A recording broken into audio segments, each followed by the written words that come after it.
इसमें जाए, जो नेक्स्ट पॉइंट आता है वो है रासायनिक अभिक्रिया का वेग, rate of chemical reaction. Simple सी बात है कि कोई भी रासायनिक अभिक्रिया होगी तो उसकी कुछ ना कुछ दर होगी। अपने पास किसी भी रासायनिक अभिक्रिया में प्रारंभिक अवस्था में केवल अभिकारक होते हैं।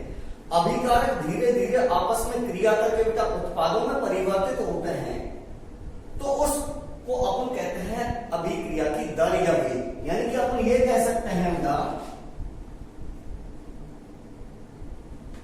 किसी रासायनिक अभिक्रिया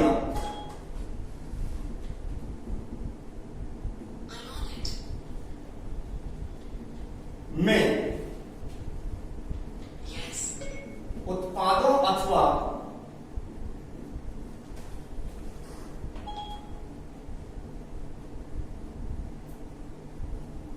अभिकारकों की सांद्रता में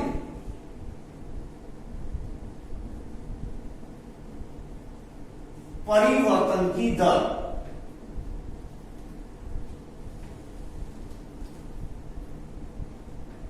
अभिक्रिया का वेग कहलाती है। अभिक्रिया का वेग कहलाती है। सांद्रता के बारे में अपन सेकंड जो चैप्टर होता है विलियन, उसमें बहुत अच्छी तरीके से पढ़ के नहीं आते हैं। यहां पर जो सांद्रता की जर्नली अपन इकाई जो काम में लेने वाले हैं वो मूलर का काम में लेंगे। तो ध्यान रखिएगा किसी रासायनिक अभिक्रिया में उपस्थित अभिकारकों अथवा उत्पादों की सांद्रता में परिवर्तन की दर अभिक्रिया का वेग कहलाती है। यानी कि अपन यहां पर कहें तो एवरेज रेट ऑफ रिएक्शन ले रहा हूं, अभिक्रिया का औसत वेग मैं कह सकता हूं क्या, plus delta C upon delta T.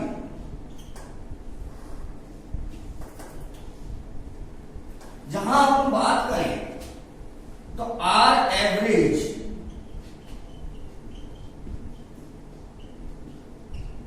अभिक्रिया का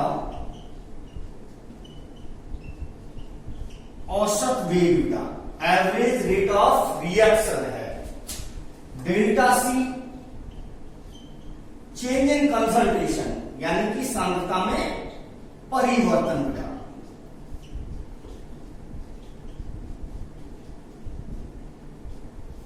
और डेल्टा टी जो होता है वो है बेटा परिवर्तन में लगा समय, यानी कि अपन कह सकते हैं समय अंतराल, कितना समय अपने को लगा। पॉजिटिव और नेगेटिव साइन, पॉजिटिव साइन जो इंडिकेट करता है बेटा आपने को पता है कि जैसे जैसे अभिक्रिया संपन्न होगी तो उत्पादों का निर्माण होगा, तो पॉजिटिव साइन जो शो करता है वो यहां पर बेटा उत्पादों की सांद्रता में वृद्धि को, यानी कि उत्पादों की सांद्रता समय के सापेक्ष बढ़ रही है। और नेगेटिव जो साइन होता है वो रिप्रेजेंट करता है बेटा अभिकारकों की सांद्रता में समय के सापेक्ष कमी को।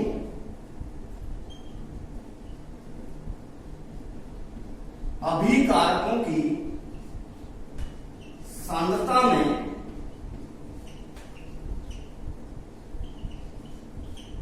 कमी को, क्योंकि अपने को पता है कि बेसिकली बात करेंगे उत्पादों की जो सांद्रता होगी वो धीरे धीरे बढ़ती जाएगी, क्योंकि अभिकारक किसमें परिवर्तित होते जाएंगे, उत्पाद में, और अभिकारकों की सांद्रता घटती जाएगी, कम होती जाएगी। तो यहाँ पर पॉजिटिव साइन जो मेंशन किया हुआ है ये वाला का, ये बेटा रिप्रेजेंट करेगा प्रोडक्ट की कंसंट्रेशन को, यानी कि उत्पादों की सांद्रता को, और नेगेटिव साइन जो रिप्रेजेंट करेगा वो अभिकारकों की सांद्रता को। यदि अपन यहां से बेटा एक पॉइंट और डिस्कस कर सकते हैं, यदि अपन बात करें कि यूनिट क्या होगी बेटा, यहां से यूनिट की बात करें अपन, अभिक्रिया की दर की इकाई की बात करें तो ऊपर सांद्रता है और नीचे समय है बेटा। सांद्रता की इकाई जनरली अपन लेकर के चलते हैं मोल पर लीटर, और नीचे समय आ गए, और समय को जनरली अपन मेंशन करते हैं सेकंड में। तो यूनिट की बात करें तो अपन generally mole litre inverse second inverse कह सकते हैं। तो कभी भी आपने से पूछा जाए कि अभिक्रिया की दर या अभिक्रिया के वेग की इकाई होती है mole litre are inverse second inverse. यदि टाइम आपको मिनट में दे रखा हो तो मिनट इनवर्स कह सकते हैं, यानी कि हम जनरल कहें तो मोल लीटर इनवर्स टाइम इनवर्स होगा। नेक्स्ट पॉइंट आता है यहीं से कि अपने को कोई भी रिएक्शन दे रखी होगी उसके अकॉर्डिंग भी अपन रेट ऑफ रिएक्शन कैलकुलेट कर सकते हैं। किस तरीके से, जैसे कि सपोज अपन को एक जर्नल रिएक्शन कंसीडर करें, माना अभिक्रिया R2P है। R का मतलब क्या, रिएक्टेंट है, P का मतलब प्रोडक्ट है। R4 रिएक्टेंट यानी कि अभिकारक, P4 प्रोडक्ट है। तो कन्फर्म है अपन T1 समय पर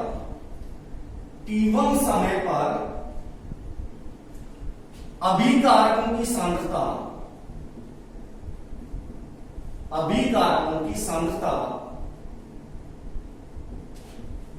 अपन लेकर के चलेंगे यहां से R1 तक, और T2 समय पर अभिकारकों की सांद्रता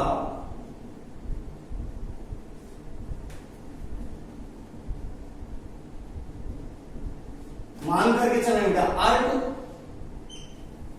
तो अपन यहां पर कह सकते हैं कि अभिकारकों की सांद्रता में परिवर्तन कितना होगा, अभिकारकों की सांद्रता में परिवर्तन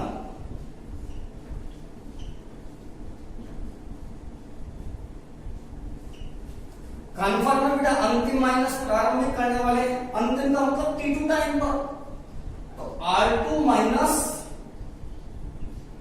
R1 करेंगे, और यह आप लोगों को पता होता है कि बेटा प्रारंभिक अवस्था में किसी भी अभिक्रिया में केवल अभिकारक होते हैं, उत्पाद 0 होते हैं। तो अपन ये कह सकते हैं कि यहां पर R1 की जो कंसंट्रेशन है वो ज्यादा होगी बेटा किससे, R2 से ज्यादा होगी। क्लियर। तो सांद्रता में परिवर्तन जो अपने पास आएगा वो कन्फर्म है यहां से ऋणात्मक आने वाला है, जिसे मैं रिप्रेजेंट कर रहा हूं माइनस डेल्टा R से, नेगेटिव साइन के साथ शो किया है मैंने, क्योंकि अभिकारकों की सांद्रता धीरे धीरे कम होगी। और समय अंतराल अपने पास, समय अंतराल अपने पास है डेल्टा P। तो यहां पर इस रिएक्शन में बेटा एवरेज जो रेट ऑफ रिएक्शन आएगा, अभिक्रिया का औसत वेग, वो आ रहा है अपने पास minus delta R upon delta T, या इसे अपन रिप्रेजेंट कर सकते हैं बेटा R2 माइनस R1 अपॉन में T2 माइनस T1। ऑलरेडी अपने को ये पूरा डेल्टा R अपने मेंशन किया, तो अपने को माइनस साइन यहां पर लगाना पड़ेगा। कभी भी ध्यान रखिएगा अभिक्रिया की दर ऋणात्मक संभव नहीं होती, अभिक्रिया का वेग हमेशा धनात्मक पाया जाता है। Rate of reaction always positive होती है। तो यह हम इस तरीके से इसे इंडिकेट कर सकते हैं बेटा, यहां से समझ में आया। माइनस साइन क्यों लगाया है, क्योंकि प्रारंभिक अवस्था में बेटा अभिकारकों की सांद्रता ज्यादा होगी और बाद में कम होगी। तो कम में से ज्यादा को घटाएंगे तो कन्फर्म में माइनस साइन आने वाला है। तो minus delta R upon delta T, या आपने इस तरीके से भी मेंशन कर सकते थे, यहां से माइनस साइन बाहर, R2 माइनस R1 अपॉन में T2 माइनस T1 होगा, जिससे अपना रेट ऑफ रिएक्शन क्या आ जाएगा, पॉजिटिव आ जाएगा। क्योंकि ये वैल्यू जो नेगेटिव आ गई, नेगेटिव इंटू नेगेटिव क्या हो जाएगा, पॉजिटिव हो जाएगा।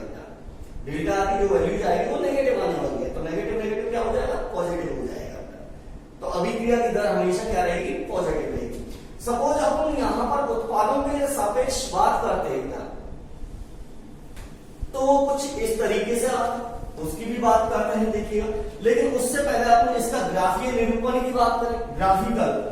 तो जैसे कि अपन ग्राफ प्लॉट करके नहीं चलते हैं यहां से, तो प्रारंभिक अवस्था में आपने को पता होता है कि अभिकारकों की सांद्रता अपनी अधिकतम पाई जाती है। मैं y एक्सिस पर ले रहा हूं बेटा अभिकारकों की सांद्रता, कंसंट्रेशन ऑफ रिएक्टेंट्स, अभिकारकों की सांद्रता, और x एक्सिस पर ले रहा हूं बेटा मैं समय, टाइम लेकर के चल रहा हूं। तो अब यहां से देखें तो ये एक्सपोनेंशियल रूप में, चरघातांकी रूप में सांद्रता समय के साथ बढ़ती जाती है और अंततः इस तरीके का ग्राफ आता है। इसको अपन कहते हैं अनंत स्पर्शी, अनंत स्पर्शी, यानी कि ये अभिक्रिया कभी भी खत्म नहीं होगी। अभिकारकों की सांद्रता जनरली अपन बात करें तो कभी भी नेग्लिजिबल हो जाएगी, लेकिन जीरो कभी पॉसिबल नहीं होगी, अनंत टाइम में जाकर के शुरू होती है, जनरली ऐसा मान करके चलते हैं। लेकिन अब इस चीज को डिस्कस करने वाले नहीं है, आपने को तो यहाँ पर दो टाइम पर कैलकुलेट करना है। तो देखिएगा यहाँ पर अपन बात करें तो प्रारंभिक सांद्रता अपने पास यहाँ पर R1 है बेटा, R1 मैक्सिमम है, जिसको R0 भी आप कह सकते हो, t = 0 टाइम पर, यहाँ t = 0। आप लोगों ने यहां से ऑब्जर्वेशन किया कि सपोज यहां ना मान करके इसको R0 माना और आपने T1 टाइम यहां पर ऑब्जर्वेशन किया, ये T1 टाइम मेंशन कर लिया। इस समय जो कंसंट्रेशन होगी वो आपके पास R1 मान लिया लोगों ने। T2 टाइम पर आप लोगों ने यहां पर ऑब्जर्वेशन किया, परीक्षण किया, तो इस समय अभिकारकों की सांद्रता आपने को मिली बेटा R2। तो यहां पर अपन बात करें तो बेसिकली जो सांद्रता में परिवर्तन हुआ है यहां से यहां तक, इसे आप रिप्रेजेंट कर सकते हैं बेटा डेल्टा आर से, अभिकारकों की सांद्रता में होने वाली कमी को। और ये जो आएगा अपने पास, ये आएगा समय अंतराल डेल्टा टी। तो यहां से भी अपन कहें तो अपने पास में वही R average is equal to, क्योंकि स्लॉप जो इस ग्राफ का ढाल होगा बेटा, बेसिकली यदि अपन यहां से स्पर्श रेखा कहते हैं तो इस का जो ढाल होगा वो अभिक्रिया के वेग को प्रदर्शित करता है। और ढाल क्या होता है बेटा, dy/dx। y एक्सिस पर अपने पास क्या है, ध्यान रखिएगा, minus delta R, negative slope है, और x एक्सिस पर डेल्टा टी। तो यहां से भी आप लोग याद कर सकते हो बेटा, अपने को अभिकारकों के सापेक्ष यदि किसी अभिक्रिया का वेग निकालना है तो अपने को इस तरीके से ग्राफ प्लॉट करना पड़ेगा। ध्यान रखिएगा, T1 समय पर सांद्रता अपना R1 मान लिया और T2 समय पर R2 मान लिया बेटा, और अंतिम माइनस यानी कि R2 माइनस R1 किया तो डेल्टा R आ गया बेटा, और T2 माइनस T1 किया तो डेल्टा T आ गया। चलिएगा, उत्पादों के सापेक्ष हम अभिक्रिया के वेग की बात करते हैं यहां से। इस अभिक्रिया में आपने देखा कि प्रोडक्ट अपने पास क्या है बेटा, P है। तो अपन T1 समय पर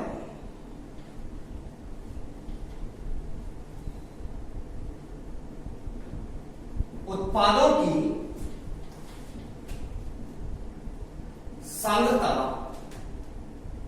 मान ली जाए कि कितनी है बेटा, P1 है, और T2 समय पर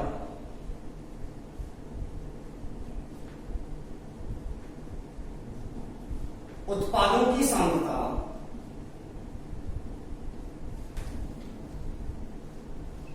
P2 है। तो कन्फर्म में आप ये कह सकते हैं बेटा, उत्पादों की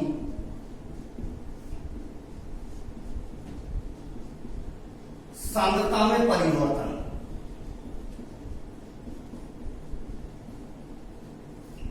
क्या होने वाला है बेटा, आपके पास T2 माइनस P1, और ये कन्फर्म है बेटा कि P2 इज ग्रेटर देन होगा P1 से, क्योंकि प्रारंभिक अवस्था में उत्पाद बहुत कम पाए जाते हैं, जीरो होते हैं T = 0 पर। जैसे जैसे अभिक्रिया संपन्न होती जाती है उत्पादों की सांद्रता बढ़ती जाती है। तो कन्फर्म है P2 इज ग्रेटर देन होगा P1 से। तो यहां पर इस डिफरेंस को अपन प्लस का डेल्टा P भी लिख सकते हैं बेटा, पॉजिटिव वैल्यूज आने वाली है। और समय अंतराल कितना होगा अपने पास, समय अंतराल की अपन बात करें तो बेटा डेल्टा T होगा। तो यहां से एवरेज रेट ऑफ रिएक्शन की बात करें तो प्लस का delta P upon delta T लिखेंगे, या बेटा P2 माइनस P1 अपॉन में T2 माइनस T1 पॉजिटिव होगा। तो ध्यान रखिएगा, यहां पर भी अपने पास अभिक्रिया की दर क्या आने वाली है, पॉजिटिव। ध्यान क्या रखना है बेटा, इंपॉर्टेंट पॉइंट क्या है, अभिक्रिया की दर कभी भी ऋणात्मक संभव नहीं है, हमेशा धनात्मक होती है। और यहां पर जो पॉजिटिव साइन है वो यही चीज को शो कर रहा है कि उत्पादों की सांद्रता समय के सापेक्ष बढ़ती जाती है। चलिए अगर ग्राफ की बात करें बेटा यहां से अपन, तो ग्राफ कुछ इस तरीके का अपने को प्राप्त होगा बेटा इस अभिक्रिया में, कि प्रारंभिक अवस्था में T = 0 पर। ये अपन लेना है y एक्सिस पर बेटा उत्पादों की सांद्रता बेटा, उत्पादों की सांद्रता, और x एक्सिस पर ले रहे हैं समय। तो t इक्वल टू 0 पर है, इस तरीके से चरघातांकीय रूप से बढ़ता जाता है। सपोज आप लोगों ने कहा यहां पर कि सर t1 टाइम पर ये जो सांद्रता होगी बेटा उत्पादों की वो कितनी होगी, t1। t2 टाइम पर जो सांद्रता होगी वो अपने पास ये कन्फर्म है बेटा p2 होगी।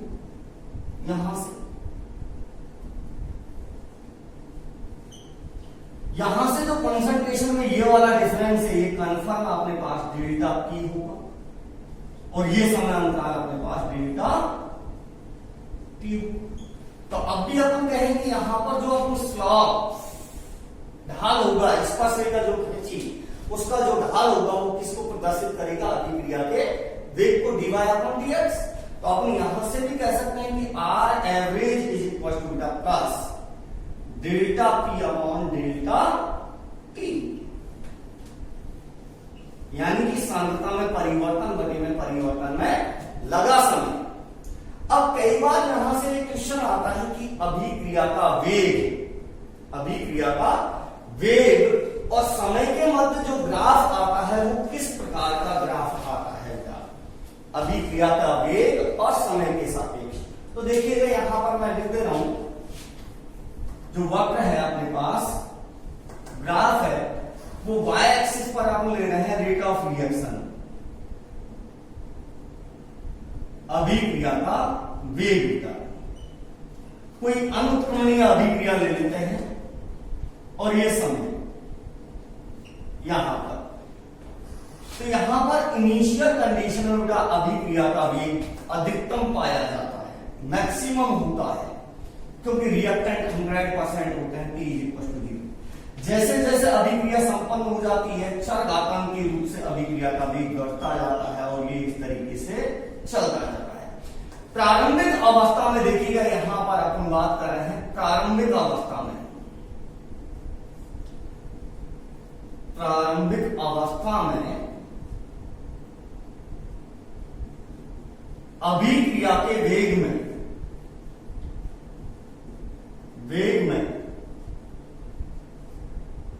तीव्रता से कमी होती है, तीव्रता से कमी होती है, बहुत ज्यादा कमी होती है, लेकिन धीरे धीरे कमी कम होती जाती है और अंततः अपन कहेंगे उपेक्षणीय हो जाती है, जिसे अपन ऑब्जर्व नहीं कर सकते और ये अनंत समय तक चलता रहता है। इसे अपन कहते हैं अनंत स्पर्शी, अनंत स्पर्शी, यानी कि ये कभी भी अभिक्रिया पूर्ण नहीं होगी। अर्थात अपन ये कह सकते हैं कि किसी भी रासायनिक अभिक्रिया को पूर्ण होने में अनंत समय लगता है।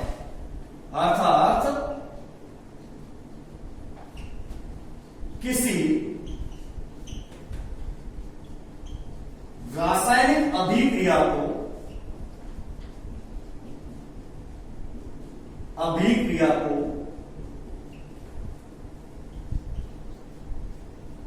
पूर्ण होने में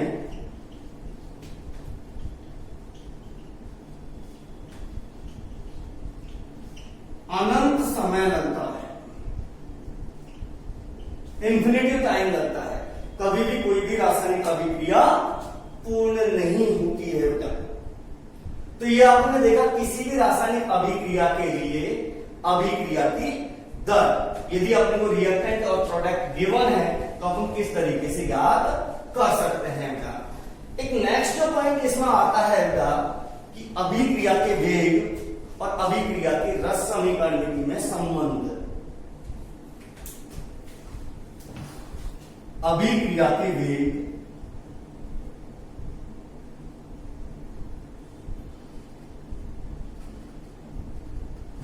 तथा अभिक्रिया की रस समीकरण में संबंध।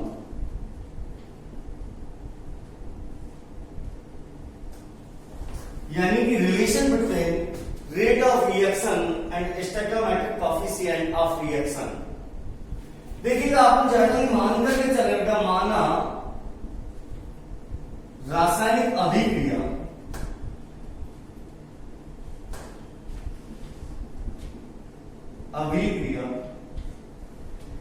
N1A plus N2B is equal to N1C plus N2D है।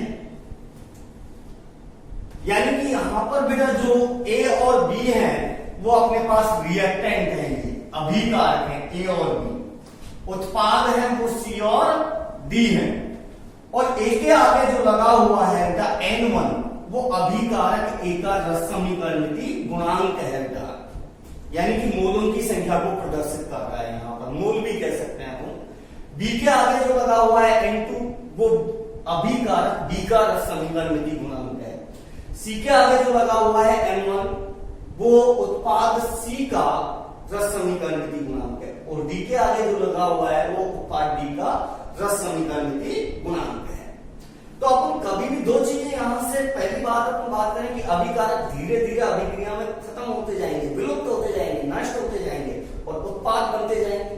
तो यहां से दो पॉइंट डिस्कस कर सकता है। पहले तो या तो अभिकारकों के विलुप्त होने की दर या उत्पादों के बनने की दर। तो कभी भी आप जैसे कि कहे कि मान लीजिए अभिकारक A के विलुप्त होने की दर, विलुप्त होने की दर rate of disappearance of reactant A बेटा। तो रिएक्टेंट अभिकारक है, इसलिए मैं माइनस साइन लगाऊंगा बेटा, और क्या लिखता A की सांद्रता में परिवर्तन बटे परिवर्तन में लगा समय बेटा। सांद्रता में परिवर्तन बटे परिवर्तन में लगा समय। माइनस साइन क्यों लगाया? डिसअपियर हो रहा है, नष्ट हो रहा है, धीरे धीरे सांद्रता में कमी हो रही है। B के विलुप्त होने की दर बेटा, B के विलुप्त होने की दर, तो मैं यहां पर कहता minus delta B upon delta T, यही कहता। बीबी अभिकारक है इसलिए माइनस साइन लगा है, क्योंकि इसकी भी सांद्रता में धीरे धीरे कमी हो। लेकिन मेरे से अभी कोई कहता है यहां पर बेटा कि C के बनने की दर, बनने की दर, तो मैं कहता प्लस का delta C upon delta T, क्योंकि C की सांद्रता में वृद्धि होगी। D के बनने की दर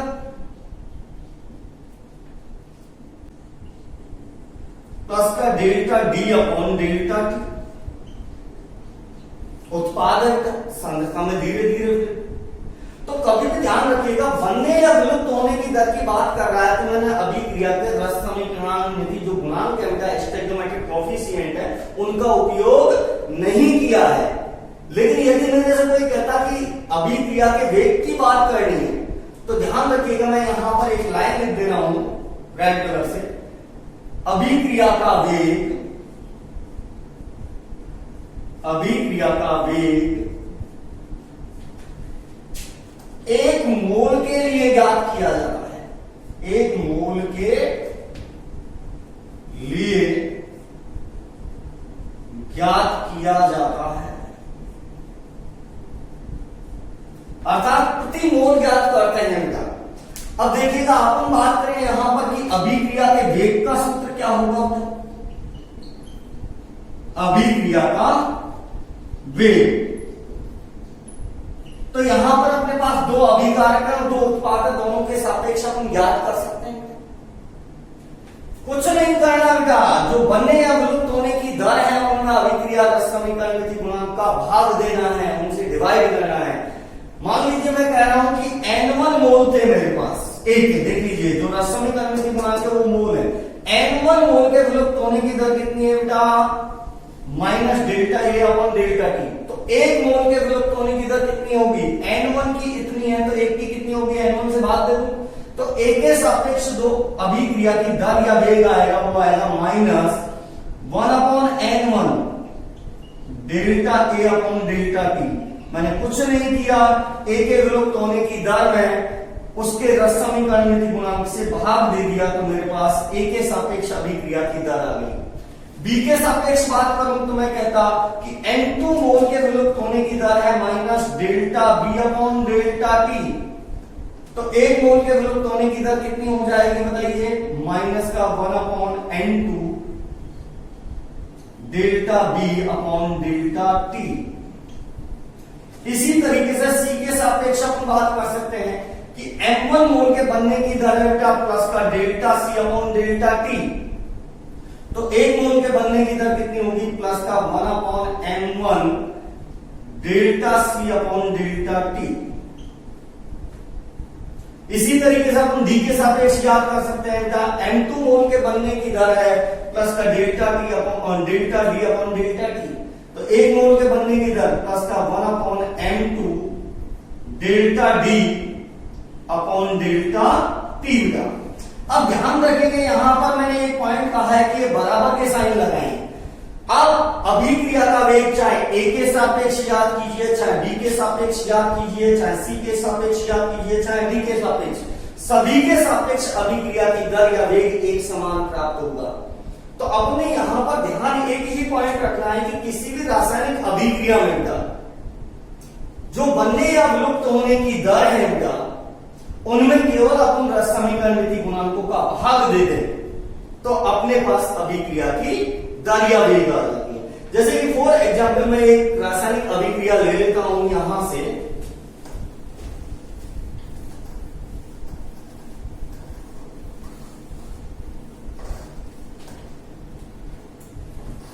फॉर एग्जाम्पल आप लोगों ने कहा कि यह अभिक्रिया है N2 gaseous plus 3H2 gaseous is equal to 2NH3 gaseous. तो इस अभिक्रिया में हम बात करें कि N2 का जो रस समीकरण गुणांक है वो 1 है, H2 का कितना है बेटा 3 है और अमोनिया 2NH3 का कितना है 2 है। तो मेरे से यहां पर कहता कोई कि N2 के विलुप्त होने की दर, क्योंकि अभिकारक तो बेटा अभिक्रिया में विलुप्त होगा, नष्ट होगा, कम होगा, N2 के विलुप्त होने की दर, तो मैं यहां पर कहता हूं माइनस का delta N2 upon delta T, यानी कि N2 की सांद्रता में परिवर्तन बटे में परिवर्तन लगा समय। इसी तरीके से मैं कह सकता था कि H2 के विलुप्त होने की दर, तो मैं कहता H2 की सांद्रता में परिवर्तन बटे परिवर्तन में लगा समय minus delta H2 upon delta T. इसी तरीके से अपन NH3 की बात करते हैं कि बनने की दर, क्योंकि उत्पाद तो बनेगा बेटा, तो NH3 के बनने की दर या निर्माण की दर कह सकते हैं, रेट ऑफ फॉर्मेशन कह सकते हैं। तो उत्पाद तो प्लस साइन लगाऊंगा क्योंकि इसकी सांद्रता में वृद्धि होगी, delta NH3 upon delta T, यानी कि NH3 की सांद्रता में परिवर्तन बटे परिवर्तन में लगा समय। लेकिन मैं यहां पर कहता हूं अभिक्रिया का वेग, अभिक्रिया का वेग, तो अभिक्रिया के वेग के लिए जो व्यंजक आएगा वो क्या आएगा भाई, N2 का रस समीकरण गुणांक 1 है, तो इसके जो विलुप्त होने की दर है बेटा उसमें 1 का भाग दे दीजिए। तो मैं कहता हूं minus 1 upon 1 delta N2 upon delta T.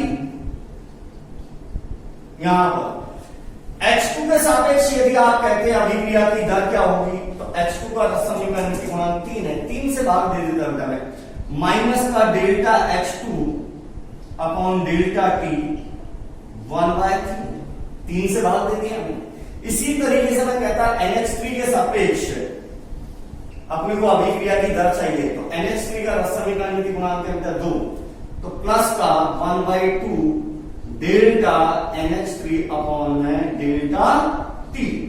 तो इस अभिक्रिया के लिए अभिक्रिया का वेग चाहे आप नाइट्रोजन के सापेक्ष याद कीजिए, चाहे हाइड्रोजन के सापेक्ष याद कीजिए, चाहे अमोनिया के सापेक्ष, तीनों के सापेक्ष बराबर आएगा। रेट ऑफ रिएक्शन किसी के भी सापेक्ष याद करें तो अब हम लोगों को इतना ही प्राप्त होने वाला है।